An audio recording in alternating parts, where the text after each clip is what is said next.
जय जिनेन्द्र सभी को। जय आइए हाथ सभी की। जोड़ लें, मंगलाचरण से स्वाध्याय आरंभ करेंगे। ओम नमः सिद्धेभ्यः। ओम नमः सिद्धेभ्यः। ओम नमः सिद्धेभ्यः। ओंकारं बिंदु संयुक्तं नित्यं ध्यायन्ति योगिनः कामदं मोक्षदं चैव ओंकाराय नमो नमः। अविरल शब्द घनौघा प्रक्षालित सकल भूतल मल कलंका मुनिभिरूपा सिद्धीर्था सरस्वती हरतु नो दुरिता। अज्ञानतिमिरान्धानां ज्ञानाञ्जनशलाकया चक्षुरुन्मीलितं येन तस्मै श्रीगुरवे नमः। श्रीपरमगुरवे नमः। परम्पराचार्य श्रीगुरवे नमः। सकल कलुष विध्वंसकं श्रेयसां परिवर्धकं धर्म संबंधकं भव्य जीव मन प्रतिबोधकारकमिदं शास्त्रं श्री पद्म पुराण नामधेयम्। अस्य मूल ग्रंथकर्तारः श्री सर्वज्ञ देवास्तुदुत्तर ग्रंथकर्तारः श्री गणधर देवा प्रतिगणधर देवास्तेषां वचनानुसारमासाद्य श्रीरविशेणाचार्य विरचितं सर्वे श्रोतारः सावधानतया शृण्वन्तु। मङ्गलं भगवान् वीरो मङ्गलं गौतमो गणी मङ्गलं कुन्दकुन्दार्यो जैन धर्मोऽस्तु मङ्गलम्। सर्वमङ्गलमाङ्गल्यं सर्वकल्याणकारकं प्रधानां सर्वधर्माणां जैनं जयतु शासनम्। जैनं जयतु शासनम्। बोलिए देवाधिदेवादिनाथ भगवान की जय। देवाधिदेव मुनि सुव्रतनाथ भगवान की जय। देवाधिदेव महावीर भगवान की जय। आचार्य श्री कुंद कुंद स्वामी महाराज की जय। आचार्य श्री रविशेण महाराज की जय। पंच परमेष्ठि भगवान की जय। पद्म पुराण का हम स्वाध्याय कर रहे हैं और जैसा कि हम मंगलाचरण में पढ़ते ही हैं, अज्ञान तिमिरांधानाम ज्ञानांजन शलाकया, ऐसा ही ये ग्रंथ है। ऐसे ही सारे पुराण ग्रंथ आदि होते हैं। क्या अर्थ होता है इसका? कि ये अज्ञान का अंधकार हटा करके और ज्ञानांजन शलाकया, ज्ञान रूपी शलाकाओं से चक्षुरुन्मीलितम येन तस्मै श्री गुरुवे नमः, कि हमारे जो नेत्र बंद है, हमारी आंखें बंद हो गई हैं, उनको खोल देने वाला ऐसा ये जिनवाणी है। उसी का एक भाग इस पुराण को हम मान लें। सो हम स्वाध्याय कर रहे हैं और भगवान के समौ शरण में अपन याद करें, वैसा ही मान के चलें कि भगवान के समौ शरण में हम गौतम गणधर स्वामी के चरणों में बैठे हुए हैं और राजा श्रेणी के साथ सारी कथा सुन रहे हैं। तो हमने जहां तक कथानक सुना था कि दशानन जो है, दशानन को बहुत सारी विद्याएं प्राप्त हुई। मंदोदरी से विवाह हुआ, उसके बाद उन 6000 कन्याओं से विवाह हुआ। उनके साथ दशानन जो है अपने परिवार के पास वापस आया। और उसके बाद हमने पिछली बार जिसकी विस्तार से चर्चा की थी कि लंका अभी भी किसके अधीन थी? यम नाम के दिक्पाल के अधीन थी। यम नाम के दिक्पाल को किसने नियुक्त किया था? सो इंद्र विद्याधर जो हैं, रत्नपुर के जो भावी राजा होने वाले हैं, उन इंद्र विद्याधर ने इनको दिक्पाल के रूप में नियुक्त किया था। तो ऐसे यम, जो स्वयं अपने आप में बहुत शूरवीर था, उसको भी रावण ने हराया, दशानन ने हराया। और यम जो है भागा भागा गया फिर इंद्र के पास और उसने कहा कि आप चाहें तो स्वयं मुझे मृत्युदंड दे दीजिए, लेकिन ये शत्रु मेरे बस का नहीं है, इसे मैं नहीं हरा पाऊंगा। और बाद में ये भी बताया कि ये वही दशानन है जिसने वैश्रवण को भी हराया था। वैश्रवण के पास लंका का अधिकार था और यम के पास जो है दक्षिण दिशा का अधिकार था। तो उन दोनों को अब दशानन हरा चुका है। लेकिन ऐसी स्थिति देख करके भी जब मनुष्य जो है उसके पास सद्बुद्धि नहीं रहती है, जब वो विचार नहीं करता है, तो वो गाफिल होकर के पड़ा रहता है। ऐसे ही इंद्र की स्थिति हुई। उसको लगा कि मैं तो फिर भी बहुत दूर हूं और मेरे पास इतना ऐश्वर्य है, मेरा और दशानन का क्या कंपैरिजन। ऐसा उसने सोचा कि हम दोनों तो सानी ही नहीं है एक दूसरे से, एक दूसरे के साथ देखने योग्य भी नहीं है। तो उसने कहा कि छोड़ो, इस शत्रु के बारे में बाद में सोचेंगे, अभी तो आप आए हो यहाँ पर। अब चूंकि यम उनके ससुर भी थे, तो उन्होंने कहा कि मातुल, आप तो यहाँ पर रह करके अब सुखों का अनुभव कीजिए। अपने ही नगरी में उनको रख लिया, उनको यथायोग्य स्थान दे दिया। और यम को भी लगा कि हमारी बेटी का विवाह जो है इंद्र के साथ हुआ है, सो इतना बड़ा इतना शक्तिशाली कोई राजा हो तो फिर हमें चिंता करने की क्या आवश्यकता है। अब ये हुआ तो यम और इंद्र दोनों जो हैं अपने स्थान पर शांत होकर के बैठ गए। वो अभी के लिए दशानन के बारे में भूल गए। अब यम से युद्ध क्यों हुआ था अपन याद करें तो, यम कहाँ पर, एक तरफ तो वैश्रवण ने लंका पर अधिकार किया था और यम ने किष्किंधपुर के ऊपर राज किया था, जो कि वानरों की नगरी थी, है ना। तो उस किष्किंधपुर को भी स्वतंत्र करवाया गया और किष्किंधपुर पे वानरों का जो है वापस से राज्य स्थापित किया गया। तो सूर्यरज और ऋक्षरज को वापस वहां का राज्य दे दिया गया।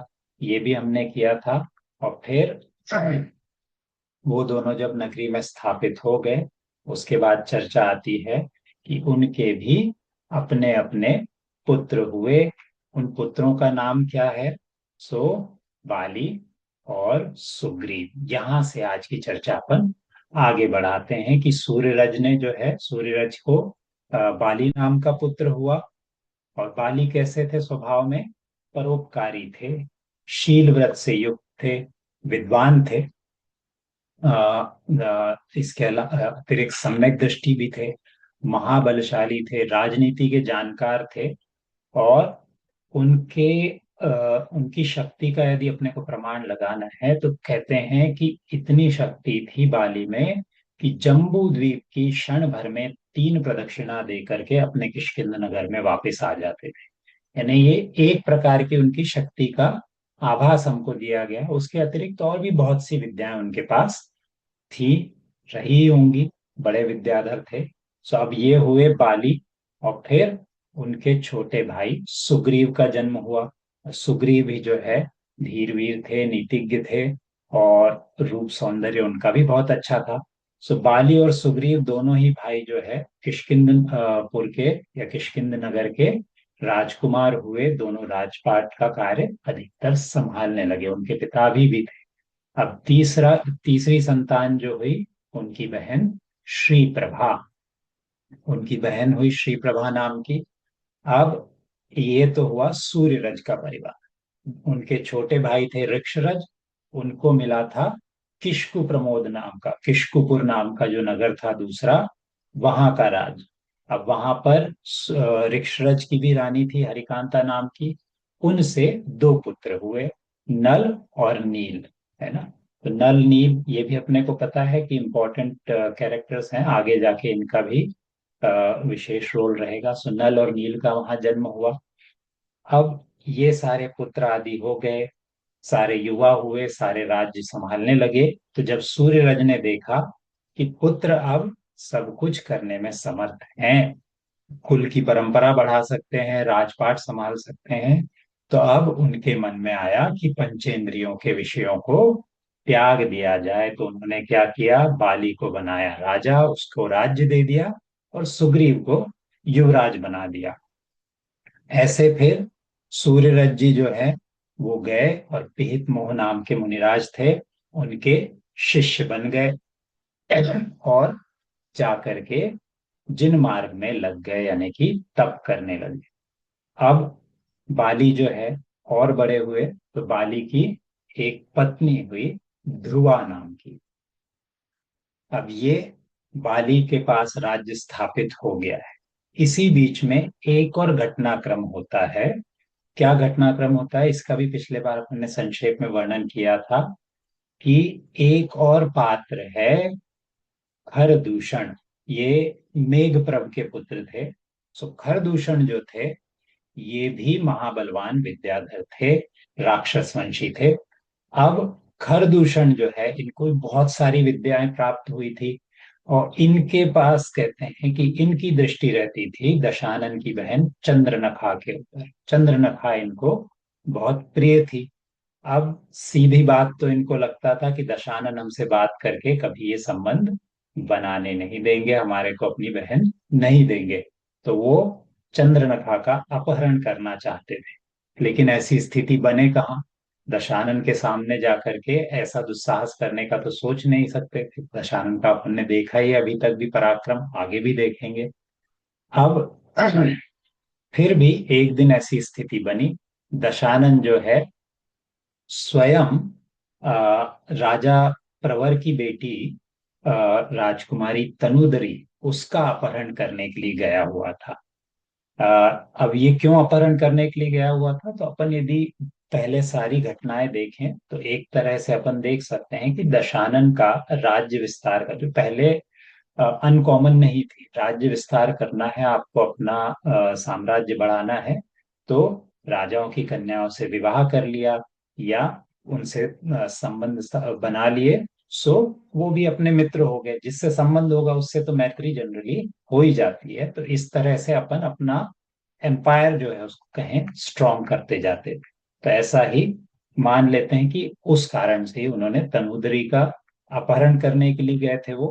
अब स्वयं अपहरण करने के लिए गए हैं, लेकिन ऐसे ही समय में स्थिति क्या बनी कि खरदूषण को समझ में आया कि लंका अभी रक्षित नहीं है, यहाँ पे दशानन नहीं है। सो खरदूषण आया और उसने चंद्रनखा का अपहरण कर लिया। अब इसी समय भानुकर्ण और विभीषण वो भी दोनों लंका में थे, लेकिन वो दोनों जो हैं खरदूषण के सानी नहीं थे, क्योंकि खरदूषण को जो है माया भी आती थी, विद्याएं भी थी उसके पास। सो वो जो भागा तो इन दोनों भाइयों को समझ में आया कि इसको कम से कम जीवित रूप से और साधारण युद्ध में पकड़ा नहीं जा सकता। सो दोनों मुंह लटका करके वापस लौट आए। अब ये तो वापस लौट आए, जब दशानन वापस लौटे अपना काम करके तो भयंकर क्रोध आया कि ऐसा हो कैसे सकता है कि कोई हमारी बहन का अपहरण करके चला जाए। तो अभी बैठे भी नहीं थे, शरीर का पसीना भी नहीं सूखा था कि तलवार उठाई और चले कि मैं अभी उस खरदूषण को देखता हूँ। लेकिन जैसे ही जाने के लिए तैयार हुए, मंदोदरी ने हाथ जोड़ करके रोक लिया। सुनो, पहले बात सुन लो। कई बार यही होता है कि अपन यदि बहुत अधिक उत्साह में हो, क्रोध में हो, तो अपन सारी बातें असेस नहीं कर पाते। ऐसा ही यहाँ पे दशानन के साथ हो रहा है।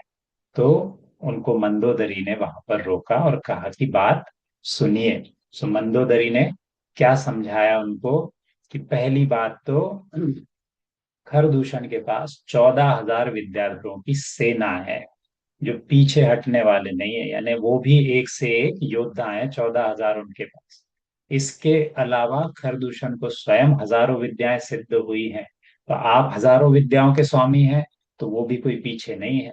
सो आप यदि लड़ने जाओगे तो आप दोनों में जीतेगा कौन, इस बात का अभी से स्पष्ट नहीं कहा जा सकता, यानी कि एक तरह से दोनों की बराबरी का युद्ध भी हो सकता है। और मान लीजिए कि यदि वो मारा भी गया, तो आपकी बहन के ऊपर अब एक तरह से जो है दूषण तो लग ही गया है कि इस कन्या का अपहरण हो गया है। तो आपकी बहन जो है अब और किसको दी जा सकेगी, या कौन उसे पूर्ण मन से स्वीकार करेगा। तो ये सारी स्थिति जब उसने समझाई, आ, तो दशानन जो है वो शांत हुए। और ये खरदूषण जो है अब लेकर के कहाँ गए थे इनको, सिर्फ खरदूषण लेकर के गए थे, इनका राज्य अब स्थापित हो गया था अलंकारोदय नगर, यानी कि पाताल लंका में। अब पाताल लंका में कैसे इनका राज्य स्थापित हो गया, अपने को याद होगा कि जब राक्षस वंशियों ने, यानी कि माल्यवान आदि ने और दशानन ने राज्य छोड़ा था, जब शुरुआत में अलंकारोदय नगर से, पाताल लंका से ये लोग निकले थे, तो नगरी तो अभी सूनी पड़ी हुई है। तो वहां पर चंद्रोदर नाम के विद्याधर ने अपना राज्य स्थापित कर लिया। अब उसने स्थापित किया तो खरदूषण दूसरे, अब उनके पास बहुत सारी विद्याएं आई, तो खरदूषण ने चंद्रोदर को हरा करके पाताल लंका पे अपना राज्य स्थापित कर लिया था। अब ये अपने को भी पता है, या याद कर लेते हैं अपन कि शुरुआत में अपन ने ग्रंथ में किया था कि पाताल लंका या अलंकारोदय नाम की नगरी जो है वो राक्षसों के इंद्र ने इस प्रकार से दी थी कि ये नगरी जो है किसी भी शत्रु के द्वारा सहजता से जीती नहीं जा सकती। तो ये बात भी दशानन को ध्यान रखने योग्य थी कि यदि उनका राज्य जो है वो पाताल लंका में है, अलंकारोदय में है, तो ये सहजता से इनको वहां पर हराया जा नहीं सकता। फिर भी दशानन ने कहा, मानी तो थे, मान तो था उनका भी। तो उन्होंने मंदोदरी से कहा कि मैं युद्ध से तो नहीं डरता हूं, लेकिन बाकी सारी जितने कारण तुमने बताया उससे मैं समर्थ हूं, इसलिए इस समय उसका पीछा करने नहीं जाऊंगा। सो अब ये घटना हो गई। अब इसी बीच में अपन ने नाम किसका सुना, चंद्रोदर नाम का विद्याधर, है ना। तो उसके साथ क्या हुआ, वो हार गया। तो चंद्रोदर को जब खरदूषण ने हराया था, तो उस समय चंद्रोदर की एक रानी थी अनुराधा नाम की।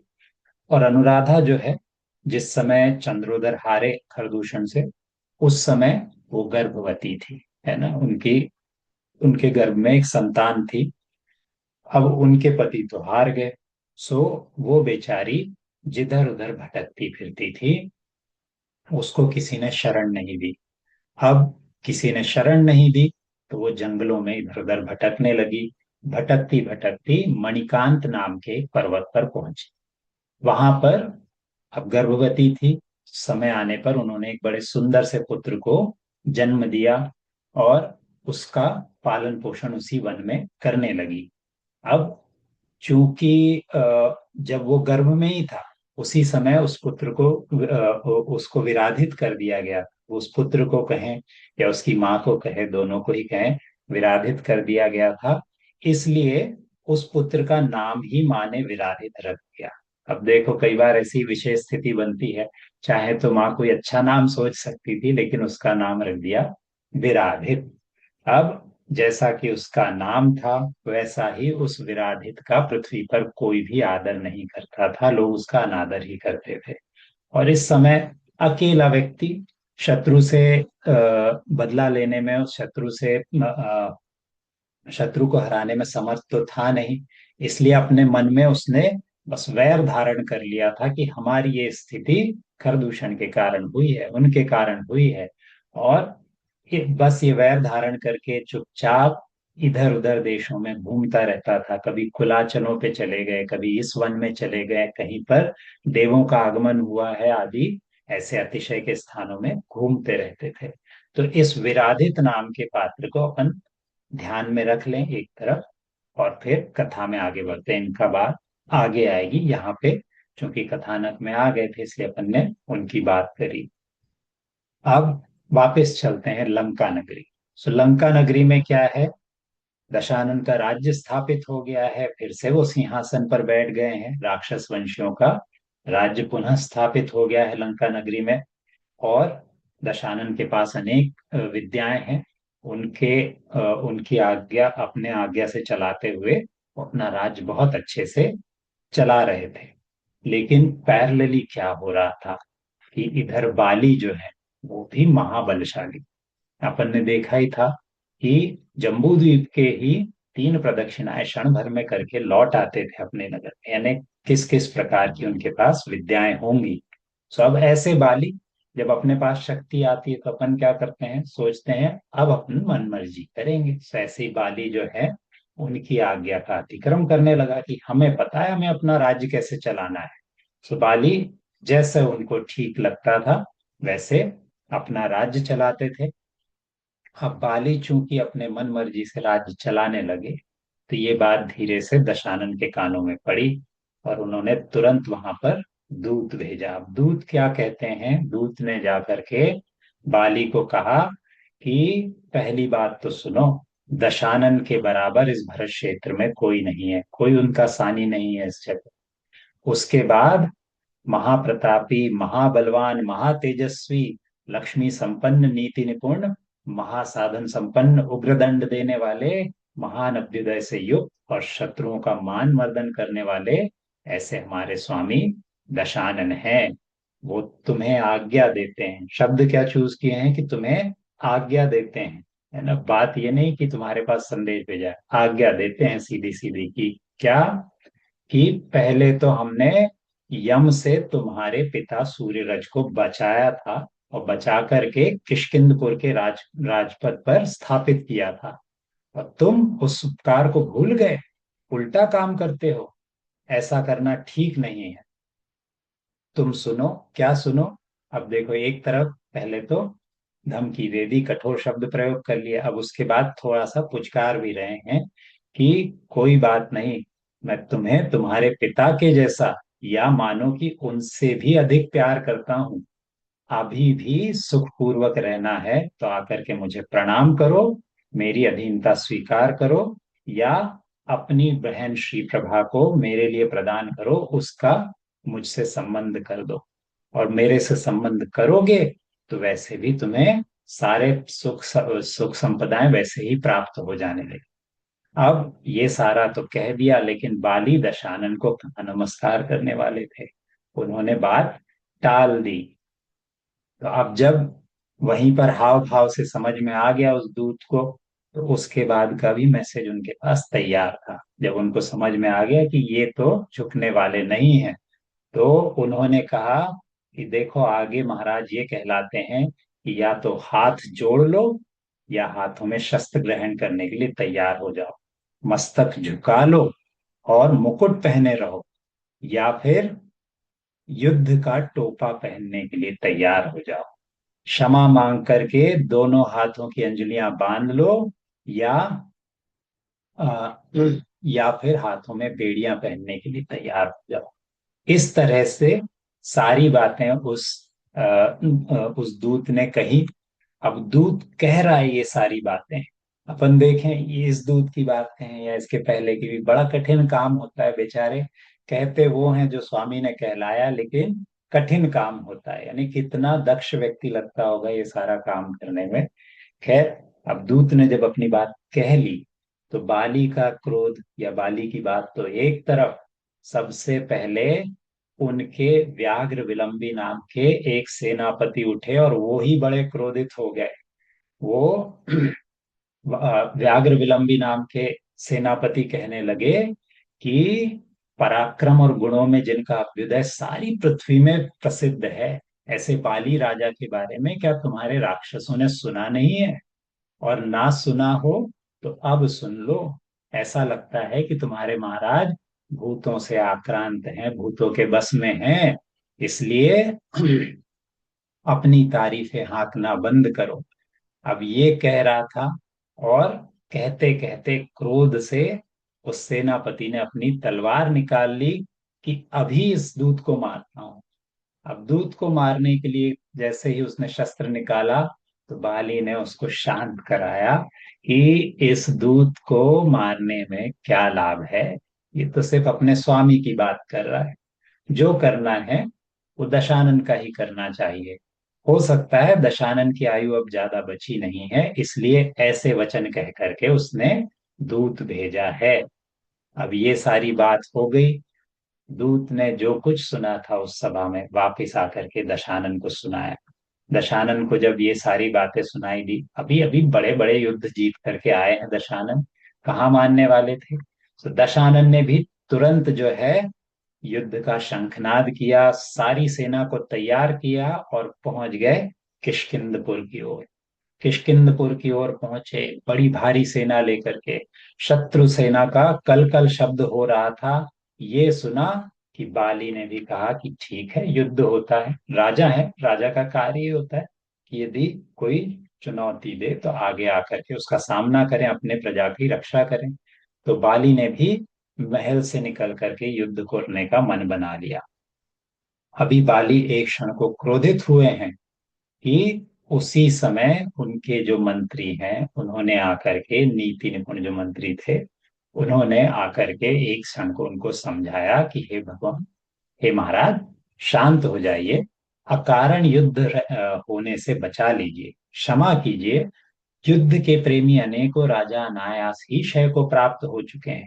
यदि ये युद्ध होगा तो अनायास ही दोनों तरफ की प्रजा का ह्रास होगा।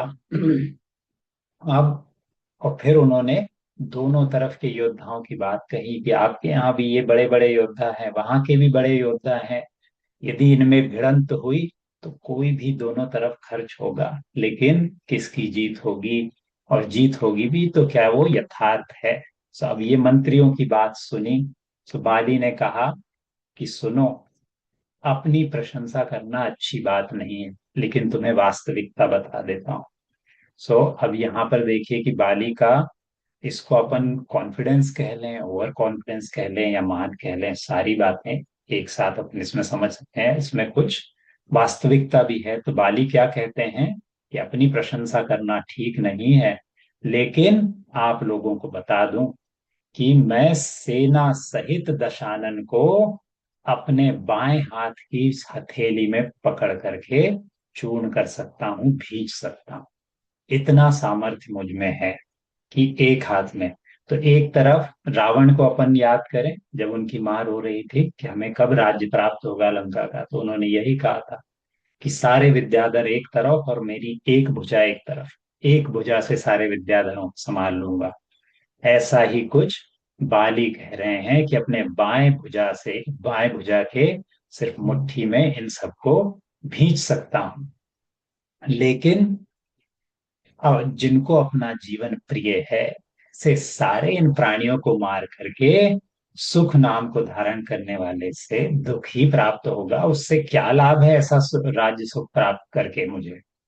तो ऐसे उन्होंने बात कही, और फिर आगे कहते हैं कि इस संसार से निकलने में कारणभूत जिनेंद्र भगवान के चरण युगल को नमस्कार कर, अब मैं अन्य किसी को कैसे नमस्कार कर सकता। अब ये क्यों कह रहे हैं, इसका भी यहाँ पे कॉन्टेक्स्ट आचार्य भगवंत बताते हैं कि जब बाली को सम्यक ज्ञान प्राप्त हुआ था पहली बार, तब उन्होंने प्रतिज्ञा की थी कि अब जिनेंद्र भगवान के अलावा किसी के सामने नमस्कार नहीं करूंगा।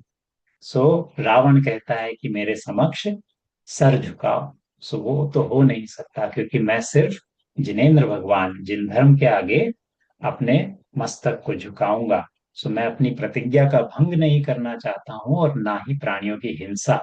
सो इससे अच्छा तो मैं मोक्ष प्रदान करने वाली निर्गंथ दीक्षा ग्रहण करता हूँ।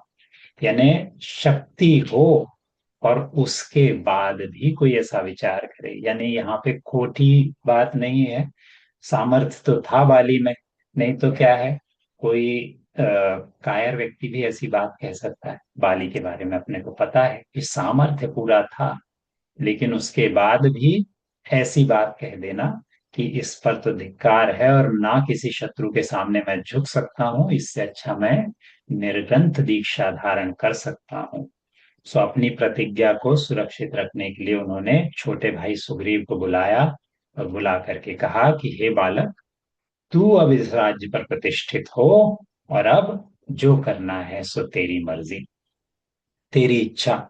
भाई को बुला करके उन्होंने सारे विकल्प दे दिए कि अब से तुम ही राजा हो, अब चाहो तो दशानन को नमस्कार करो या ना करो, इसके लिए अपनी बहन दे दो या ना दो, मुझे इससे प्रयोजन नहीं। मैं तो अब इस घर का, इस संसार का त्याग करता हूँ। तुम्हें जो ठीक लगे राजा के रूप में सो करो। इतना कह करके बाली घर से निकल गए, और गगन चंद्र नाम के एक गुरु थे, उनके पास दीक्षा लेकर के, दिगंबरी दीक्षा लेकर के मुनि हो गए। और उन्होंने अपनी आत्मा में ही अपना ध्यान लगाया। ऐसा ध्यान लगाया, कहते हैं कि बहुत ही कम समय में अनेक रिद्धियां, अनेक अभ्युदय, अनेक अतिशय उनको प्राप्त हो गए। सो ऐसे बाली मुनिराज जो है सदा शुद्ध भावों में रत रहते थे, परिशह सहन करते थे। ये छोटी छोटी बातों से अपने को बीच बीच में रिवाइज भी करते रहना चाहिए कि मुनि कैसे होते हैं। एक तरह से आचार्य भगवंत अपने को यहाँ बता रहे हैं कि शुद्ध भाव में रत रहते थे, परिशह सहन करते थे, सम्यक दर्शन से निर्मल थे, और शुद्ध सम्यक दृष्टि थे। कौन? बाली मुनिराज। उनकी आत्मा सदा सम्यक ज्ञान में लीन रहती थी। वह सम्यक चारित्र में तत्पर रहते थे और मोक्ष से रहित हो अनुप्रेक्षाओं के द्वारा आत्मा का चिंतन करते रहते थे। अनुप्रेक्षाओं की बात करें, अनुप्रेक्षाएं कितनी होती हैं? 12 होती हैं, जिनको अपन 12 भावनाओं के नाम से जानते हैं। सो जब भी अपन प्रथमानुयोग के ग्रंथों का करते हैं अभ्यास, तो उसमें हर बार अनुप्रेक्षाओं की बात आती है। और अपन अन्य अनुयोगों के ग्रंथों का भी जब स्वाध्याय करेंगे तो यही बात आती है। तो 12 भावनाएं, अपने को लगता है सिर्फ 12 नाम या फिर फटाफट राजा राणा छत्रपति पढ़ ली सो हो गया। नहीं, अपने को 12 भावनाओं का, 12 अनुप्रेक्षाओं का बहुत अच्छे से चिंतन करना चाहिए। कुछ नहीं तो 12 भावना जो है, बड़ी बारी भावना, छोटी बारी 12 भावना, इनका बार बार अपने को चिंतन करना चाहिए, क्योंकि इसी माध्यम से जो मुनिराज होते हैं उनके भी भाव शुद्ध होते हैं। तो जो उनके भाव शुद्ध होते हैं वैसे अपने भी हो सकते हैं। तो ऐसी अनुप्रेक्षाओं से आत्मा का चिंतन करते रहते थे बाली मुनिराज। बाह्य तप से अंतरंग तपों को निरंतर बढ़ाते चलते थे। अब यहाँ पे एक एक शब्द कह दिया कि बाह्य तप से अंतरंग तप को बढ़ाते चलते थे। तो बाह्य तप यानी क्या हो गया? देखो, तप जो है 12 प्रकार के होते हैं, 6 बाह्य और 6 अंतरंग। यहाँ पे क्या कहा कि बाह्य तप के माध्यम से अंतरंग तप को बढ़ाते चलते थे। सो बाह्य तप जो है वो 6 प्रकार के हैं। क्या है? अनशन यानी भोजन का त्याग, उनोदर यानी भूख से कम खाना, वृत्ति परिसंख्यान यानी भोजन के लिए कोई विशेष नियम आदि बना लेना, जिसको अपन कहते हैं कि मुनिराज जब निकलते हैं आहार के समय तब कोई नियम आदि लेके निकलते हैं। फिर रस परित्याग कर दिया कि आज हम घी नहीं लेंगे, दूध नहीं लेंगे, तेल नमक आदि का त्याग कर दिया। विविक्त शय्यासन यानी कि एकांत और निर्जन स्थान में शयन करना। और काय क्लेश यानी कि अपने शरीर की सहनशीलता बढ़ाने के लिए थोड़ा बहुत कष्ट सहन करना, जैसे कि एक ही आसन से बैठ गए, है ना, एक ही आसन से बैठ करके अब एक सीमा तय कर ली कि हम इतने समय तक या रात्र भर जैसे है अपनी आत्मा का चिंतन करते हुए बैठेंगे। अब ये सब हुए बाह्य तप। ये फिर भी सद जाते हैं, अधिक कठिन होते हैं अंतरंग तप, जो कि अपने आत्मा या मन की शुद्धि के लिए किए जाते हैं। जैसे कि प्रायश्चित हो गया, कोई दोष लग गया अपने नियम आदि में, उनके लिए प्रायश्चित करना। विनय करना, गुरु शास्त्र और ज्ञानी जनों के प्रति आदर रखना। वैयावृत्ति यानी तपस्वियों मुनियों आदि की सेवा करना। स्वाध्याय, शास्त्रों का अध्ययन या चिंतन करना। व्युत्सर्ग यानी कि शरीर और परिग्रहों से अपने ममत्व का त्याग करना। और ध्यान यानी कि आत्मा के स्वरूप में एकाग्र हो जाना। ये अंतरंग तप जो है ये ज्यादा कठिन है ना। तो अपन जब बाह्य तप भी करते हैं सो होते ही है अपने को, इसका मतलब ये नहीं कि बाह्य तप कोई कमतर हो गए या वो नहीं करने। लेकिन जब अपन बाह्य तप करते हैं कि अपन ने उपवास कर लिया, पुनोदर कर लिया, या अन्य प्रकार के बाह्य तप अपन ने कर लिए, तो ध्यान रखें कि अपने अंदर भी विशुद्धि आनी चाहिए। अंतरंग तप कहीं ना कहीं उसमें बढ़ने चाहिए, जैसा कि बाली मुनिराज कर रहे हैं। सो अब ये बाली मुनिराज जो हैं अंतरंग तप को भी बढ़ाते चलते थे और अनुप्रेक्षाओं के द्वारा आत्मा का चिंतन करते थे। सो ऐसे बाली मुनिराज अब मोक्ष मार्ग पर आगे बढ़ रहे हैं। अपन वापस चलते हैं जहां पर युद्ध अपन ने छोड़ा था। सो उस स्थान पर जहां सुग्रीव राजा बन गए। सो सुग्रीव राजा बने तो उन्होंने क्या किया? भाई ने उनको विकल्प दिए थे। सो उन्होंने विकल्प क्या चुना कि युद्ध नहीं करना है, इससे अच्छा मार्ग मैत्री का है। सो उन्होंने दशानन को दशानन का विवाह जो है अपनी बहन श्री प्रभा से कर दिया। और सुखपूर्वक, अब चूंकि बहन का विवाह हो गया दशानन से, युद्ध का प्रश्न ही नहीं उठता। तो लंका में रावण राज्य करने लगे, और इधर किष्किंधपुर में सुग्रीव राज करने लगे सुखपूर्वक। अब इस तरह से श्री प्रभा से एक और विवाह हो गया दशानन का। ऐसे ही कहते हैं आचार्य यहाँ पे कि विद्याधरों की जितनी सुंदर कुमारियां थी, दशानन ने अपने उन सब के साथ विवाह किया था। इन्हें बहुत सारी राजकुमारियों के साथ विवाह किया था। इन्हें उन्होंने, जैसा अपन ने पहले बात की, राज्य विस्तार के लिए दशानन ने ये एक मार्ग अवश्य अपनाया था कि यानी जहां शत्रु शक्ति से मान जाए उसको शक्ति दिखाना, और जहां नहीं माने वहां पर ये मार्ग की विवाह आदि से, प्रेम से यदि बात बन जाए, तो ऐसे करके वो अपने राज्य का विस्तार करने लगे, अपने साथी बनाने लगे। अब ऐसे ही दशानन का राज्य चल रहा है। फिर दशानन क्या है, नित्यालोक नगर में गए। एक नित्यालोक नाम का नगर है, वहां पे राजा नित्यालोक की श्रीदेवी रानी थी। उनसे उनकी पुत्री थी समुत्पन्न लावली नाम की। सो उस राजकुमारी से विवाह किया उन्होंने। और फिर आकाश मार्ग से, उनके पास पुष्पक विमान तो था ही, सो दशानन जो है पुष्पक विमान पर अपनी नई रानी को लेकर के, अपनी नई पत्नी को लेकर के आकाश मार्ग से लंका की तरफ लौट रहे थे। अब लौट रहे हैं, बड़े प्रसन्नता का माहौल है, और अचानक पुष्पक विमान आकाश के बीच में रुक गया। अपन देखें कि सारे बाजे गाजे हो रहे हैं, सारी चर्चाएं हो रही हैं, और अचानक से क्या होता है, पुष्पक विमान, किसका विमान, दशानन रावण का, वो विमान रुक गया। सब जैसे ही ये रुका, उनको बड़ा आश्चर्य हुआ। दशानन ने तुरंत क्रोध से कहा कि कौन है, किसने मार्ग रोका। तब इधर महाराज चिल्लाए, उधर मारीच नाम के मंत्री जो है दौड़े दौड़े आए और कहा कि देव सुनो, ये कैलाश पर्वत है, और यहाँ पर एक तो जिनालय है, और दूसरे कोई एक मुनिराज प्रतिमा योग से विराजमान है, और वो मुनिराज जो हैं घोर तपश्चरण कर रहे हैं कि शीघ्र ही मोक्ष प्राप्त करेंगे। और ऐसे जब मुनिराज होते हैं, या जहां पर ऐसे जिनालय होते हैं अतिशयकारी, वहां पर से विमान आगे नहीं जा सकते हैं, है ना।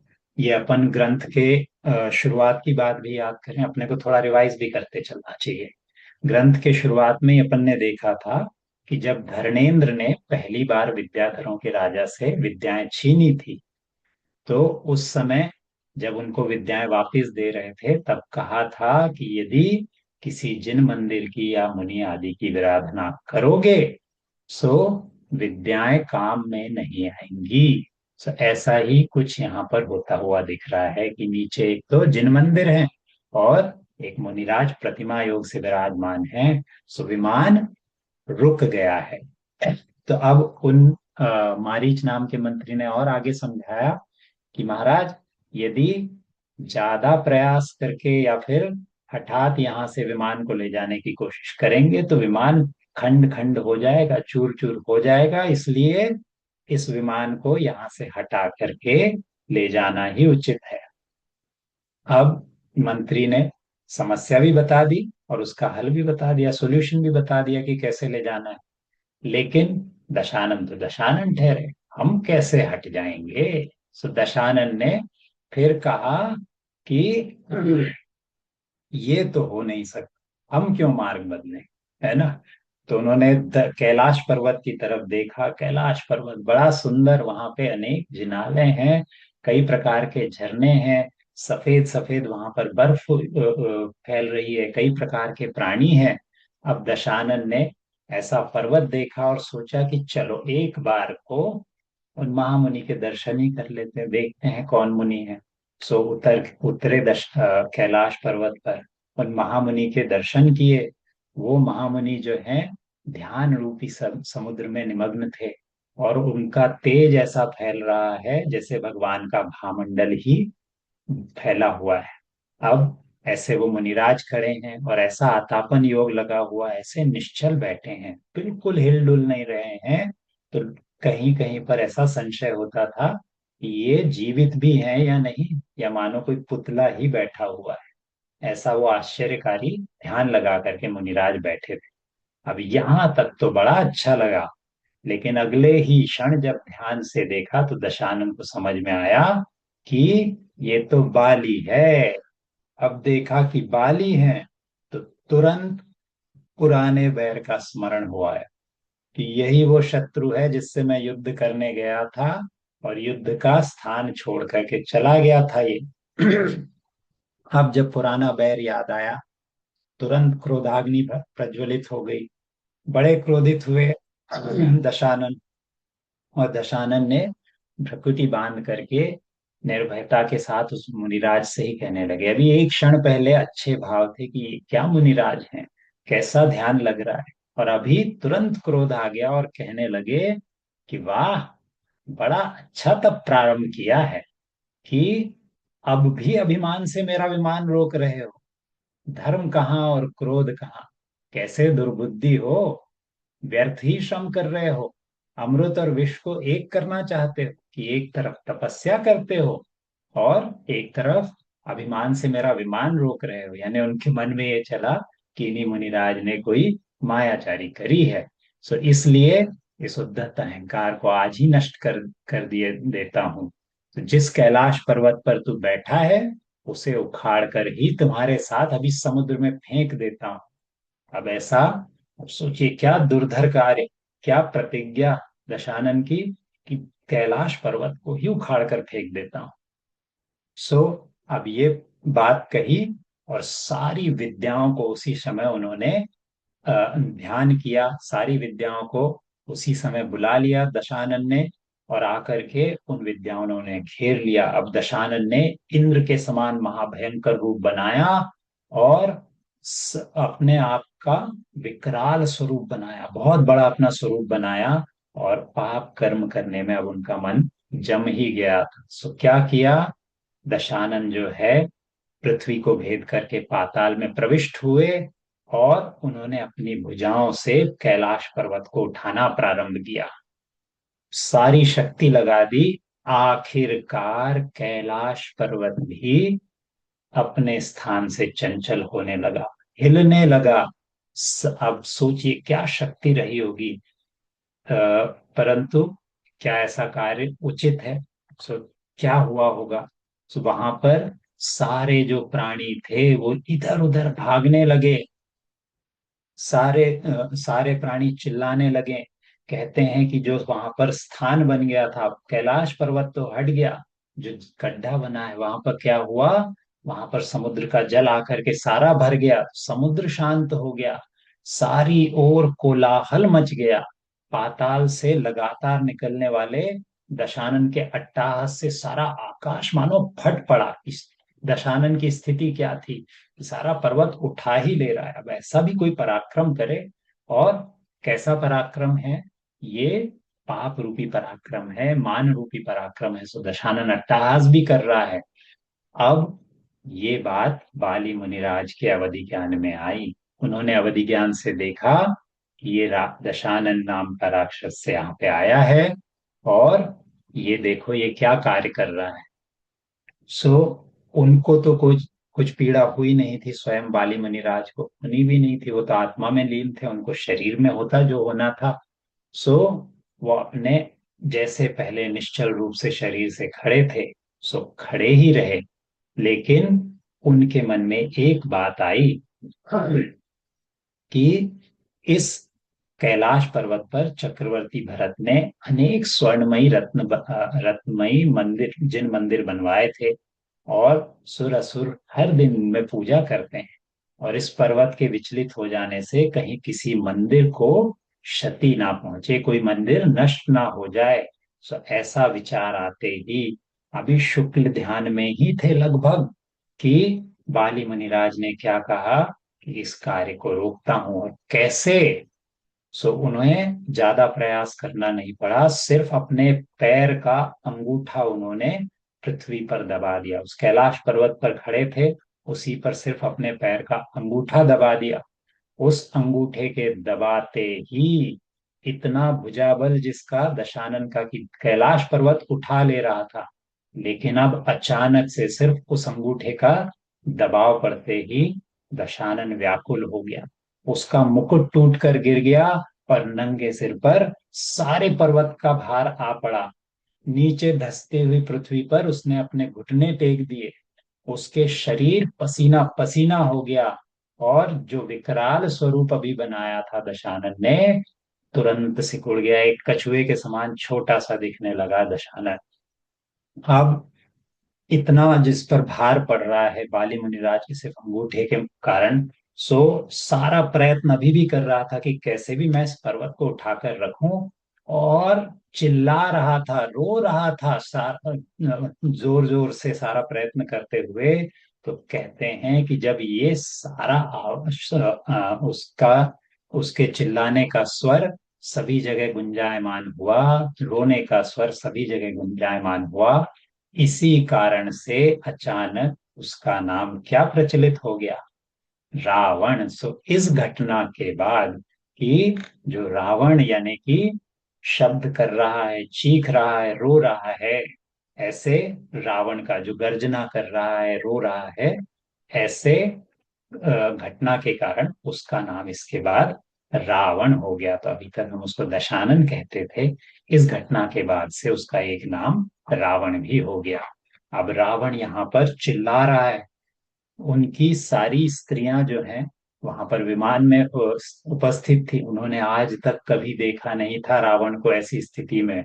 उनको भी रोना आ गया कि ये हमारे स्वामी के काम साथ में क्या हो रहा है, क्योंकि अभी तक उन्होंने क्या देखा था कि दशानन जो है अकेले ही एक बड़ी से बड़ी सेना को भी तहस नहस कर सकते हैं, लेकिन आज एक मुनिराज के अंगूठे का भार नहीं सह पा रहे हैं। सो स्त्रियां उनकी रोने लगी, सारे मंत्री किंग कर्तव्य में मूड हो गए कि अब करना क्या है यहाँ पे। और जब मुनिराज के वीर का ये प्रभाव हुआ, तो देवों ने दुंदुभी बाजे बजाए, पुष्पों की वृष्टि करी। ये सारी घटना देखी तो मंदोदरी भी वहीं पर थी। मंदोदरी ने दीन होकर के मुनिराज के सामने हाथ जोड़े और प्रार्थना की कि हे अद्भुत पराक्रम के धारी मुनिराज, मेरे लिए मेरे पति की भिक्षा दे दीजिए। सो जब उसकी करुणामयी आवाज सुनी, तो मुनिराज ने दयावश अपने पैर का अंगूठा ढीला कर लिया, और रावण भी इसी क्षण तुरंत वहां से बाहर निकल के आया। अब रावण को ये तो समझ में आ गया था कि इन मुनिराज का बल क्या है।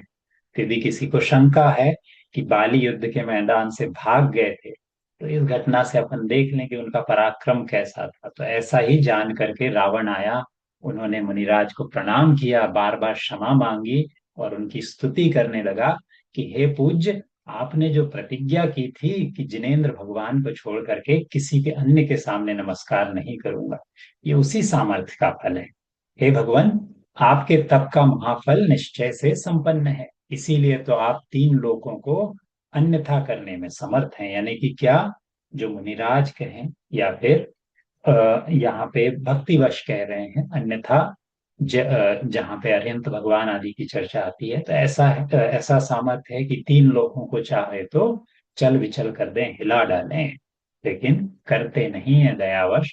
सो यहाँ रावण कहता है कि तम तब से समृद्ध मुनियों की थोड़े ही प्रयत्न से उत्पन्न जैसी सामर्थ्य देखी जाती है, ऐसी हे नाथ इंद्रों में भी नहीं देखी जाती। यानी मुनिराजों का जो सामर्थ्य है, यदि वो पूर्ण तरह से प्रयोग कर ले, तो इंद्र भी कहाँ सामने लगता है। सो हे सत्पुरुष, इस लोकोत्तर सामर्थ्य से युक्त होकर भी आपने पृथ्वी का त्याग कर दिया। ये आश्चर्य की घटना है कि आपके पास इतना बल है और फिर भी आपने राज्य का त्याग कर दिया। आश्चर्य की बात है। तो यही है चीज कि जिसके पास बल हो और उसके बाद भी वो त्याग करे, जिसके पास शक्ति हो और उसके बाद भी सामने वाले को क्षमा कर दे। नहीं तो अपन कमजोर हो, है ना, और सामने वाले को पहलवान देख करके अपन ने बोला जा तेरे को माफ किया, सो बात तो बहुत आसान है कहना, लेकिन सामर्थ्य हो कि सामने वाले को अपन झुका सकते हैं और उसके बाद भी कहा कि क्षमा किया, ऐसा सामर्थ्य होते हुए भी त्याग करना, चाहे जिस बात का हो, वो आश्चर्यकारी है। और ऐसे सामर्थ्य से युक्त आपके विषय में मैंने यानी कि दशानन ने जो अनुचित कार्य करना चाहा, उससे मुझे सिर्फ पाप का बंध हुआ है। ऐसा सब कहते हुए उसने मुनिराज से बहुत क्षमा मांगी, फिर कहा कि आपने तो तरुण अवस्था में ही विषयों को छोड़ करके मोक्ष मार्ग में आप स्थित हो गए हैं। सो आप पुण्यात्मा हैं, महाशक्तिशाली हैं, और मुक्ति लक्ष्मी के समीप विचरने वाले हैं। इस तरह से अनेक प्रकार से उसने उन बाली मुनिराज की स्तुति की, उनको 3 प्रदक्षिणाएं दी, अपने पाप कर्म की बहुत निंदाएं की, और रोते रोते वहां से आगे बढ़ गया। कहाँ? वहीं मुनिराज के पास में जो जिन मंदिर था, वहां रावण गया और अंदर गया। और उसने क्या किया? चंद्रहास खड्ग, जिसकी अपन ने पिछली बार बात की थी, अपन जानते भी हैं चंद्रहास खड्ग बड़ा शक्तिशाली व्यक्ति ही उसको धारण करता है। सो ऐसा खड्ग अभी हाथ में था, उस जिन मंदिर में जाकर के अनादर के साथ उसको जमीन पे फेंक दिया।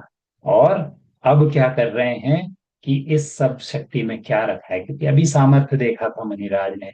सो भगवान की भक्ति करने लगा, और कहते हैं कि इतना लीन हो गया कि अपने भुजा की नाड़ी रूपी तंत्री को खींच करके, अपने नाड़ी को खींच करके उसकी वीणा बनाई, और उसी को बजा करके जिनराज का गुणगान करने लगा।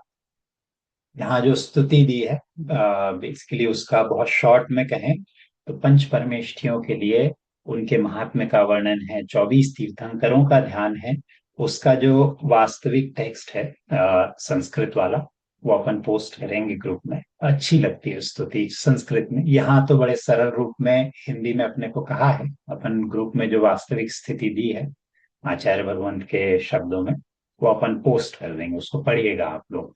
सो अब ऐसा लंका का स्वामी दशानन जो है भगवान की अपने नाड़ी की ही वीणा बना करके और स्तुति कर रहा है। अब ये सब कुछ हो रहा है, सोचिए कि कोई व्यक्ति इतना भक्ति में लीन है कि अपनी नाड़ी की ही उसने वीणा बना ली। सो ये घटना साधारण तो हो नहीं सकती थी, किसी के नोटिस में ना आए, ऐसा ना हो सकता है। सो इधर रावण गा रहा है, और उधर नागों के स्वामी नाग देवों के स्वामी धरणेंद्र का आसन कंपायमान हुआ। नागराज शीघ्र ही पाताल से अपने भवन से निकल करके आया आया जहां रावण था। वहां आकर उसने जिनेन्द्र भगवान को नमस्कार किया, विधि पूर्वक पूजा की, और फिर रावण की तरफ मुड़ करके कहा कि हे सत्पुरुष, तुमने जिनेन्द्र भगवान की स्तुति से संबंध रखने वाला पहले तो ये बहुत अच्छा गीत गाया है, और क्या अद्भुत भक्ति करी है कि मैं स्वयं खिंचा चला आया यहाँ पर। सो तुम धन्य हो, तुम्हारी भक्ति ने मुझे यहाँ बलपूर्वक खींच कर ले आया है, और मैं तुम्हारी भक्ति से इतना प्रसन्न हूं कि मैं तुम्हें कोई इच्छित वस्तु देना चाहता हूं, तुम मांगो मुझसे क्या मांगते हो। अब रावण जो है अभी भगवान की भक्ति में लीन था, अभी बाली मुनिराज ने उसके मान का मर्दन किया था। सो ऐसा रावण जो है विनयवान होकर कहता है कि हे नागराज, आपसे ही पूछता हूं, बतलाइए कि जिन वंदना के समान और कौन सी वस्तु है जो मैं आपसे मांग लूं। इससे अच्छी वस्तु मैं क्या मांग सकता हूँ, वो तो कर ही रहा हूँ जिनेन्द्र भगवान की स्तुति। सो नागराज ने भी कहा धर्मेंद्र ने कि बात सच है, जिन भक्ति से अच्छा कुछ हो ही नहीं सकता। मानता हूं कि तुम त्यागी हो, महाविनयी हो, लेकिन इस समय मेरा तुम पर बहुत प्रेम उमड़ रहा है। सो मेरे स्नेह को खंडित मत करो, मैं कुछ देना चाहता हूँ, सो ले लो। सो क्या दिया उस समय? उन्होंने अमोघ विजया नाम की एक शक्ति, एक विद्या, अमोघ विजया शक्ति नाम की विद्या जो है रावण को दी, और कहा कि मान लो कभी तुम पर यदि विपत्ति आ जाए, तो ये विद्या जो है शत्रु को बाधा पहुंचाती हुई तुम्हारी रक्षा करेगी। मनुष्य तो दूर रहे, इस शक्ति से अनेक देव भी भयभीत होते हैं। सो अब ये कहा था और पहले ही कह दिया था कि मैं दे रहा हूं, इसको ना मत कहना। सो रावण ने जो है उनके स्नेह को भंग नहीं किया कि कोई प्रेम से दे रहा है, बड़े हैं अपने से। सो ग्रहण कर ली वो विद्या, और उसके बाद हाथ जोड़कर और पूजा कर रावण से वार्तालाप करते हुए नागराज अपने स्थान पर चले गए। रावण ने क्या किया? रावण फिर 1 माह तक उसी कैलाश पर्वत पर रहे, और जिनेन्द्र देव को नमस्कार कर वहां पे जिनेन्द्र भगवान की बहुत स्तुति की, और फिर अपने स्थान पर चले गए। अब ये स्थिति हुई रावण की कि एक विद्या का लाभ हो गया, अभी हारे हैं फिर भी पुण्योदय देखिए कि विद्या मिली। और बाली मुनिराज का क्या हुआ? सो बाली मुनिराज ने जो है, उनके मन में एक क्षण को क्षोभ आया था कि इस रावण, ये रावण गलत कर रहा है। उन्होंने अपना ध्यान भंग किया था। सो तुरंत अपने गुरु के पास गए और उन्होंने अपने गुरु के पास जाकर के प्रायश्चित ग्रहण किया। और उसके बाद फिर से अपने ध्यान में लग गए। जब मन उनका शुद्ध हो गया, सारी शल्य निकल गई, तो फिर जैसे कि मुनिराज के होते हैं, सो चारित्र, गुप्ति, धर्म, अनुप्रेक्षा, समिति और परिचय जय, ये सारे करते हुए महासंवर को प्राप्त हुए। अब ये शब्द क्या है, अपन इसको भी थोड़ा सा ध्यान में रखें। अपन मुनिराज के 28 गुणों की बात करते हैं। सो ये किससे मिले होते हैं? 13 प्रकार के चारित्र, 3 गुप्ति, धर्म, अनुप्रेक्षा, समिति, परिचय जय आदि। कभी अपन सारे 28 गुणों की बात करेंगे, लेकिन ये शब्द ध्यान रखने वाले हैं, चारित्र, गुप्ति, धर्म, अनुप्रेक्षा, समिति, परिचय आदि, है ना। अब ये करते हुए क्या हुआ बाली मुनिराज का? उनके कर्मों का संवर हो गया। संवर किसको कहते हैं? कर्मों का आना बंद हो जाना। और उसके बाद पहले के जितने संचित कर्म थे उनका नाश करना शुरू कर दिया। पहले के कर्मों का नाश होना क्या कहलाता है? निर्जरा। सो जिनका संवर और निर्जरा शुरू हो गई, उनके कर्म नष्ट हुए। और कर्म नष्ट होते ही वे केवल ज्ञान को प्राप्त हो गए। बाली मुनिराज, उनको केवल ज्ञान हो गया। नमस्कार करें अपन ऐसे केवल ज्ञान को। और अंत में और आगे गए, सारे प्रकार के 8 कर्मों का नाश करके वे 3 लोक के शिखर पर पहुंच गए, जहां अनंत सुख होता है। यानी बाली मुनिराज को मोक्ष प्राप्त हो गया। ऐसे बाली मुनिराज को अपन बारंबार वंदन करते हैं। और इसके अतिरिक्त रावण जो थे, जो वो भी अपने भोगों से अभी विरक्त नहीं हो पा रहे हैं, सो वो अपने स्थान पर यथा योग्य रहने लगे। सो ये यहाँ पर घटना हुई बाली मुनिराज की। अब दूसरा कौन है? सुग्रीव। उसके बारे में भी थोड़ी सी बात करके आज विराम लेंगे। सो सुग्रीव का क्या हुआ? सुग्रीव का विवाह हुआ था सुतारा से। सो कौन है? सो ज्योतिपुर नाम के नगर था, वहां पे राजा अग्निशिख और रानी री देवी थी। उनकी एक बेटी थी सुतारा नाम की।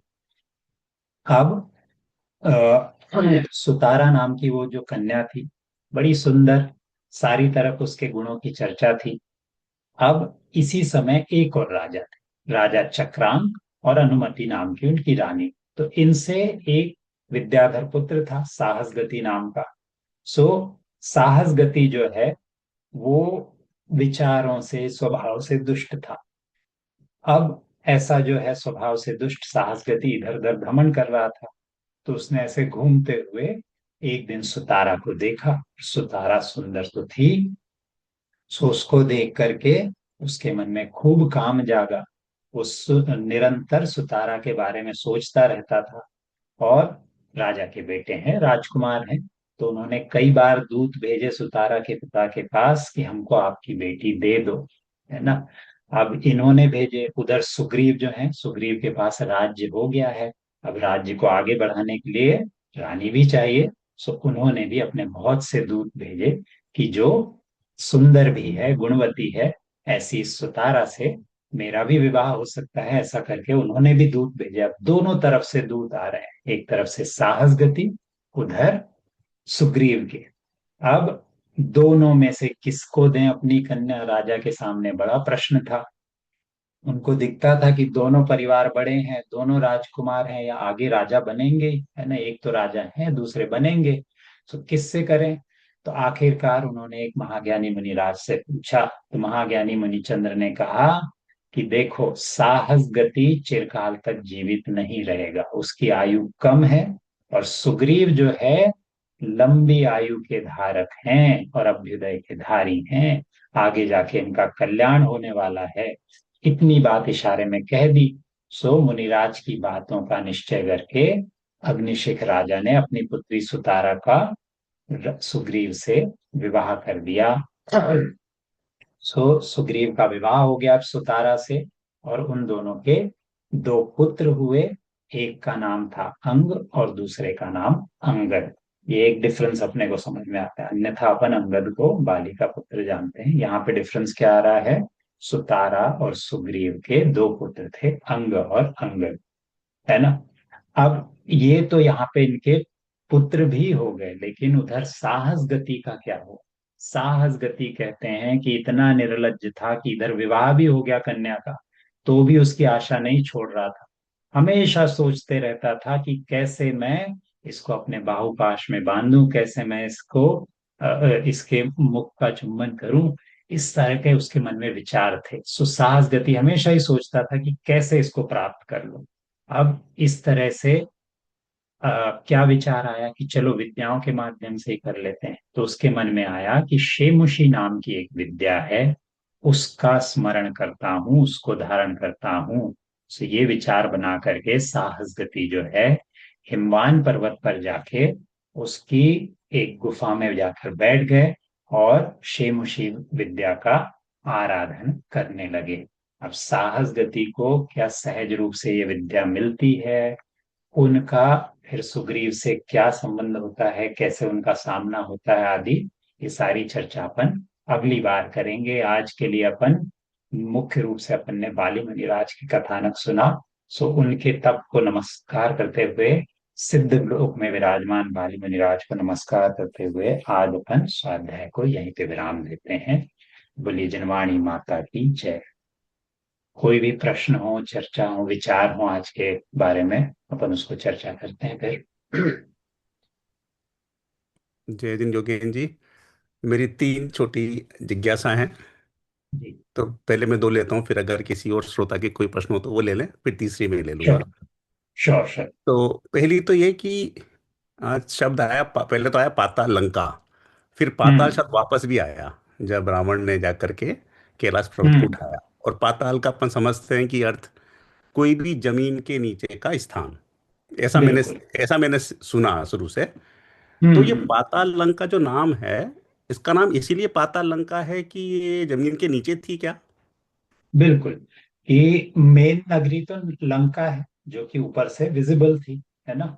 और पाताल लंका जो है, उसके नीचे वाले क्षेत्र में थी, जो विजिबल नहीं थी। इसलिए उसको पाताल लंका कह दिया, कि जमीन के नीचे है, मुख्य अच्छा भूमि अच्छा। से नीचे। हाँ हाँ। पर ये वो नरक से कोई संबंध नहीं है इस पाताल का। नरक से संबंध नहीं है ना। फिर कई बार ऐसा अपन, आता है ना, पाताल में चले, पाताल लोग मतलब नरक, ऐसा भी आता है कई बार। हाँ हाँ, वो जनरल, अपन जनरल पाताल माने तो यानी नीचे की भूमि, है ना। हाँ। और नरक चूंकि नीचे की ही भूमि में है, या अपनी जो पहली भूमि है, पहली पृथ्वी है, उसके भी निचले भाग में है। नरक हम्म, वहां से स्टार्ट होते हैं। इसलिए बिल्कुल। भी कई बार वो जनरल डिस्क्रिप्शन से ही आ जाता है कि उसका अर्थ नरक ही है, लेकिन पाताल का जनरल अर्थ नरक नहीं है ना। हाँ, जमीन स्पेसिफिक रूप से पाताल में नरक है, मान लिया, है ना। हाँ पर जैसा आपने जो शुरू में कहा कि नीचे की जो भूमि है, उसको पाताल कह देते हैं। जी हाँ। और अब दूसरी जिज्ञासा ये कि एक शब्द आया पहले विराधित, फिर हम्म। वापस से आया विराधना, जब रावण का यान रुक गया कैलाश पर्वत के ऊपर से जाने से, क्योंकि वहां पर जिन मंदिर थे और उनका अपमान नहीं कर सकते। तो यहाँ हम्म। पर विराधना का अर्थ ये हुआ अपमान, जो मैंने समझा। पर लेकिन बिल्कुल। अपन बोलचाल की भाषा में विराधना शब्द का उपयोग करते हैं जीव की विराधना, जीवों का हम्म। घात, जीवों की हिंसा। तो हम्म। विराधित और विराधना भी दो कॉन्टेक्स्ट में। तो इन तीनों के हम्म। ऊपर थोड़ी सी आप थोड़ा प्रकाश डालें। बिल्कुल बिल्कुल। विराधित शब्द का वैसे अर्थ हुआ कष्ट देना किसी को, है ना। हम्म कष्ट देना। और दूसरा जो अपन, अब कष्ट का ही एक्सटेंशन ये है कि किसी का अपमान कर देना, हम्म है ना। सो अब एक्सटेंशन से अपन ये मानते हैं कि जो जनरली अपन बात करते हैं कि आपने किसी का अपमान कर दिया, लेकिन जनरल अर्थ क्या हुआ उसका, कि जो बहुत सारे फिर फॉर्म्स में अपन अप्लाई कर सकते हैं, कि किसी को कष्ट देना, है ना। हम्म अब जीव को अपन ने क्या किया कि उसको कष्ट दिया। यहाँ पे ऐसे ही जिसकी बात हो रही थी, विराधित नाम का वो जो विद्याधर है, उसकी विराधना हो गई थी कि भाई अभी गर्भ में ही है और उसको कष्ट पहुंच गया, उसका अपमान हो गया, उसको कष्ट हो गया, है ना, इसलिए विराधित। ओके। ठीक है, मैं तीसरी छोटी सी और जिज्ञासा उसको मैं बाद में लूंगा। अगर किसी और श्रोता के कोई प्रश्न हो तो वो ले लेते हैं, तो मैं एक क्षण के लिए हाँ, रुकता नहीं हूँ। कोई भी हो तो आप अनम्यूट करके या फिर हैंड रेज करके क्वेश्चन पूछ लें। नहीं तो तब तक नीरज जी आप पूछ लीजिए। ठीक है, हाँ। तो हाँ। अब आज बाली की, मुनिराज बाली की कथा आई।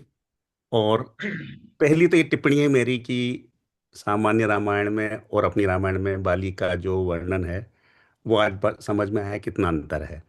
तो उस पर अपने हम्म। को चर्चा नहीं करनी है, पर एक ये पॉइंट में जस्ट हाईलाइट करना चाह रहा था। क्योंकि वहां तो बिल्कुल। सुग्रीव और बाली के बीच में युद्ध हुआ, और यहाँ तो हम्म। बाली सुग्रीव को ही राज दे करके और मोक्ष चले गए। स्वयं राज चले गए, हाँ। हाँ। हाँ, अब यहाँ मेरी एक जिज्ञासा ये है कि अभी की जो प्रथा है, अभी कोई भी मुनिराज जब दिगंबर दीक्षा लेते हैं, तो उनको एक हम्म। नया नाम दिया जाता है, जो कि उनके मतलब मुनि बनने से हम्म। संगत हो वो, क्योंकि सामान्य नाम जनरली संगत नहीं होते हैं, तो एक नया नाम दिया जाता है। तो क्या हम्म। बाली मुनिराज को भी कोई नया नाम दिया गया था वहां पे, या फिर वो बाली ही रहा? अगर नया नाम दिया था तो वो क्या था? हम्म। नहीं, जितने भी अपन पौराणिक ग्रंथ पढ़ते हैं ना, उसमें किसी का भी दीक्षा के समय नया नाम बनना ऐसा ध्यान में नहीं आता है ना। हम्म। किसी उपमा से कोई प्रसिद्ध हो जाए वो बात अलग है, कि भाई इनके ऐसे गुण थे या इनको ऐसा कुछ विशेष घटना हुई उसके कारण, जैसे यहाँ रावण नाम पड़ गया दशानन का, हम्म। वो तो समझ में आता है। लेकिन किन्हीं मुनिराज का नाम पहले बदला हो ऐसा पौराणिक रूप में नहीं दिखता।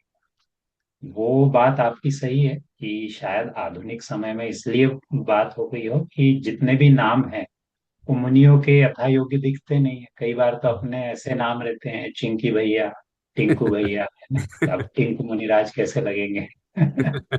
तो उस कॉन्टेक्स्ट में शायद कहीं आचार्यों ने परंपरा शुरू करी होगी। हम्म। प्लस दूसरा ये भी समझ में आता है कि आधुनिक समय में लोगों का जो कहें अपन मोह अपने नाम से भी अपने संबंधों से भी इतना अधिक है। यहाँ तो अपन देखो कि मतलब राजा है और इतने आसानी से छोड़ कैसे दिया, बहुत बड़े आश्चर्य की घटना है देखें तो। हाँ, हाँ। अपने से तो मतलब ये है कि अरे हम तो यार मास्टर्स डिग्री वाले हैं, यही सोच के कभी दीक्षा लेने आए तो अरे कोई डॉक्टर बुलाएगा कि नहीं, मास्टर बुलाएगा कि नहीं, यही छोड़ना कितना कठिन हो जाएगा सोचे तो। सही बात है, परिग्रह है। राजा है। है हम्म। ना, और कितने बड़े विद्याधर, सारी विद्याएं भी छोड़नी पड़ी होंगी। जी, बिल्कुल नहीं छोड़नी पड़ती है, वो सब परिग्रह है ना, क्योंकि वो तो परिग्रह तो छोड़ना ही पड़ेगा।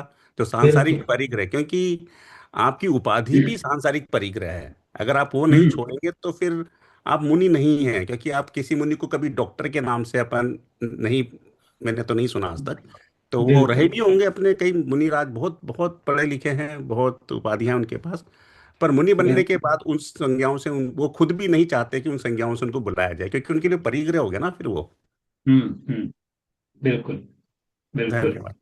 और ऐसा धन्यवाद। ही अपन आजकल शायद अपने नामों के साथ भी करते हैं। अपन लोगों को बड़ा प्रिय रहता है अपना अपना नाम भी देखें तो, है ना। तो अपन मन निश्चय करता है। दृष्टि से देखें तो अपने को अपना नाम भी बड़ा प्रिय हो जाता है। बिल्कुल है। बोलते हैं ना अपन की किसी से बात करना है तो आप उनको उनके नाम से बुलाइए। बिल्कुल। व्यक्ति तुरंत आपके सामने विनीत हो जाएगा। बिल्कुल। धन्यवाद योगेन जी। है ना। चलिए, उर्मिला जी उर्मिला जी आपका। का हैंड रेज, हाँ। जी जी। यहाँ हमने देखा कि बाली मुनिराज ने रावण का गर्वहरण किया, या उनको सही दिशा दिखाई। तो हम्म। हिंदू और माइथोलॉजी में शंकर भगवान बोलते हैं कैलाश ठीक। पे। और ठीक। फिर शंकर भगवान की उपासना करके मृत्यु पर विजय या कुछ वर मिला ऐसे बोलते हैं। और हम्म। उसकी वो देने के बाद पछताए भगवान, भगवान में देव। और फिर हम्म। वो बोले कि राम के बाण से आपकी मृत्यु होगी, ऐसा कुछ, ऐसा कुछ है। हम्म। तो एक्चुअली हमारे हम्म। यहाँ ये नागराज यानी धर्मेंद्र आए देव, और हम्म। शंकर भगवान नहीं थे, वो मुनिराज थे, ऐसा बिल्कुल। कुछ है, बिल्कुल। और वो भी बाली मुनिराज।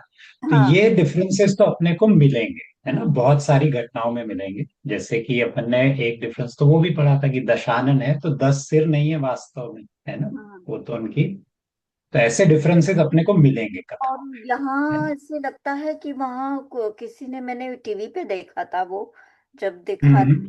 कि वो शिवलिंग फिर रावण ने उठाया और दक्षिण दिशा की ओर लाने की कोशिश की, और फिर बीच में कुछ हुआ, कुछ घटनाएं हुई, और वहां प्रस्थापित किया, और वो बहुत बड़ा तीर्थ स्थान हुआ, ऐसा कुछ है। तो यहाँ बिल्कुल। कुछ क्या सिमिली है क्या? क्या है ये नहीं, यहाँ घटना? पर अपने को उसका इक्विवेलेंट एटलीस्ट इस घटना में तो नहीं मिलता है, क्योंकि हम्म। रावण जो है वहीं कैलाश पर्वत पे उन्होंने भगवान की आराधना की और फिर वो लंका लौट के आ गए हैं, है ना। हम्म। जो घटना आपने कही उसके भी हिंदू रामायण में भी अपने को अलग अलग वर्जन वो तो मिलते हैं। स्टोरी है, वो इसमें मिलता मैं, है हाँ। कि शनिदेव ने उनको रोक लिया, किसी में आता है हाँ। कि विष्णु ने उनको रोक लिया, ये अलग अलग प्रकार के हैं। सो उसमें अपन ये पहले से मान के चलें कि दोनों घटनाक्रमों में अपने को डिफरेंसेस तो बहुत ही मिलेंगे, अंतर है, बहुत ही अंतर है। है ना। ये अंतर है। ठीक है। और कोई प्रश्न? जेड एस नाम से किसी का है लॉगिन, उनका शायद बीच में म्यूट हुआ था, या कोई और? योगेन जी, रावण नाम पर आपने बताया वो पूरा कथानक और कैसे नाम पड़ा ये रावण सिर्फ रोना रोना तो काफी मतलब नया सा हिंदी का वर्ड लगता है।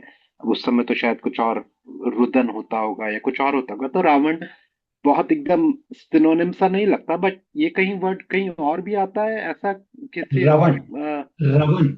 सो शब्द है अच्छा। रवन, है ना, यानी बहुत जोर से चीखना चिल्लाना, है ना। अच्छा। वो ओके। रवण किया उसने, इसलिए उसको रावण की, जिसने रवण किया इतने जोर से, है ना। अच्छा। यही ओके। सिमिलर अपने को जो विजय से उर्मिला जी बता रही थी, हिंदू घटनाओं में भी मिलता है कि दशानन नाम है, और फिर वहां पर भी उसका हाथ जो है कैलाश के नीचे दब गया था, तो बड़े जोर से रुदन किया था उसने, भक्ति आदि भी करी थी, अलग प्रकार से वहां पे घटना का।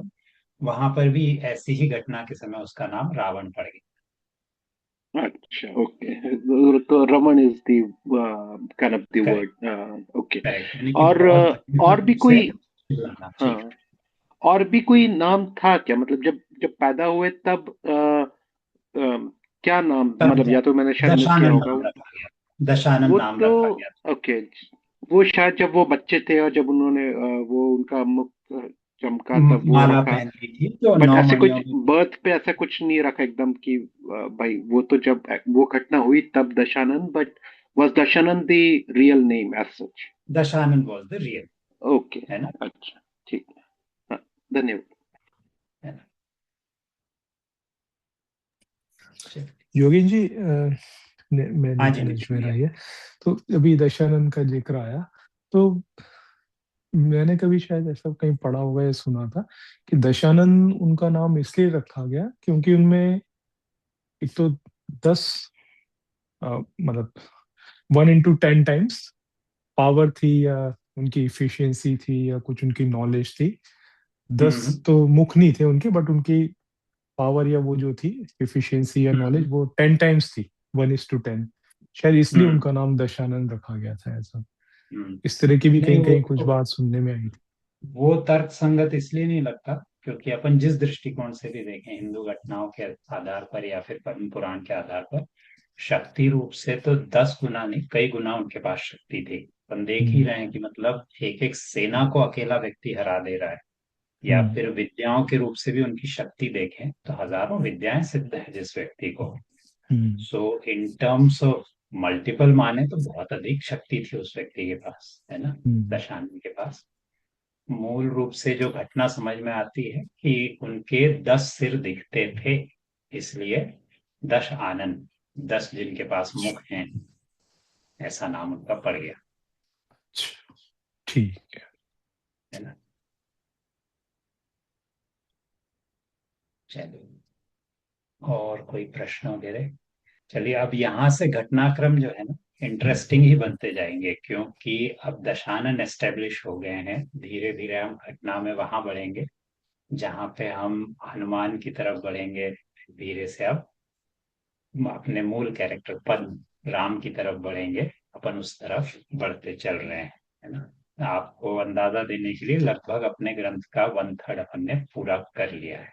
2/3 पार्ट में सारा मूल घटनाक्रम अपना चलेगा, और 1/3 अपन ने किया है। इसमें ये मान के चलें कि 2 तीर्थंकर, 3 चक्रवर्तियों की चर्चा अपन अब अभी तक कर चुके हैं। नहीं, इतने सारे घटनाक्रम अपन कर चुके हैं, और अपने मूल घटना की तो बात चल रही है ना। ये योगिन की एक बात और, जैसे भी पद्म पुराण अपन कई ग्रंथ देखते हैं, जैसे मंदिर जी में भी रखे हुए मैंने देखा, तो जैसे भाग 1, भाग 2, भाग 3 है ऐसा। तो अभी बिल्कुल, अपन कहाँ तक उस हिसाब से पहुंच चुके हैं? अपन भाग 1 में ही है। अच्छा, ठीक। घटनाक्रम के हिसाब से देखें तो लगभग 1/3 अपन पहुंच चुके हैं, ठीक। है ना। चलिए नीरज जी, जिनवाणी स्तुति करेंगे जी आज बिल्कुल। विराम। जी बिल्कुल। मिथ्यात्म नाश वेको ज्ञान के प्रकाश वेको आपा पर भास वेको भानु सी बखानी है। छहों द्रव्य जान वेको बंद विधि भान वेको स्वपर पिछान वेको परम प्रमानी है। अनुभव बताए वेको जीव के जताए वेको काहू न सताए वेको भव्य उर आनी। जहाँ तहाँ तार वे को पार के उतार वे को सुख विस्तार वे को यही जिन वाणी है। जिन वाणी के ज्ञान ते सूझे लोकालोक सो वाणी मस्तक धरूं सदा देत हूँ धोख। हे जिन वाणी भारती तो हे जपूं दिन रैन जो तेरी शरणा गए सो पावे सुख चैन। बोलो जिनवाणी माता की जय। ये एक कार्य सर कर लेंगे।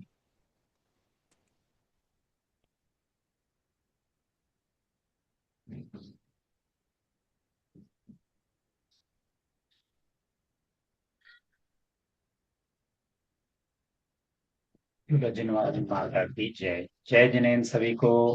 जय जिनेन्द्र। जय जिनेन्द्र, जय जिनेन्द्र। जय जिनेन्द्र। जय जिनेन्द्र, योगेंद्र जी।